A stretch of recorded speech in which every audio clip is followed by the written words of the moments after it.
Sebuah video beredar memperlihatkan tagihan pembayaran makanan restoran berbintang 5 viral di media sosial. Foto struk tagihan makanan tersebut tersebar di Instagram lewat akun @bunestetik. Di rincian tagihan ada puluhan item makanan dan minuman yang dipesan dalam jumlah porsi yang beragam. Dan mengejutkannya, total tagihan di struk tersebut mencapai angka 350 juta rupiah lebih. Total itu belum ditambah teks dan servis yang jumlahnya juga tak kalah mencengangkan.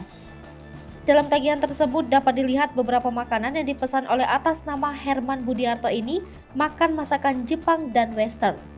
Menu makanan dan minuman yang dipesan antara lain menu seafood dan Western. Tak heran jika struk pembayaran saat makan di restoran tersebut terlihat sangat panjang. Banyak sekali menu yang ia pesan saat makan di restoran tersebut. Total harga makanan dalam struk tersebut mencapai 350 juta rupiah. Warganet yang melihatnya pun terkejut dan tak habis pikir. Dalam fotonya juga tampak nominal paling murah senilai Rp45.000. Sementara biaya servis dan taks itu dikenakan seharga 60 jutaan rupiah. Restoran tersebut berada di sebuah restoran yang berlokasi di Jakarta. Pada struk pembayaran tersebut memang tampak banyak makanan dan minuman yang dipesan. Foto struk pembayaran ini mengundang banyak reaksi dari warganet. Ratusan komentar memenuhi unggahan ini.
Hai pemirsa Sri Popo TV, jangan lupa komen, like, dan subscribe, serta tonton terus berita-berita terupdate lainnya.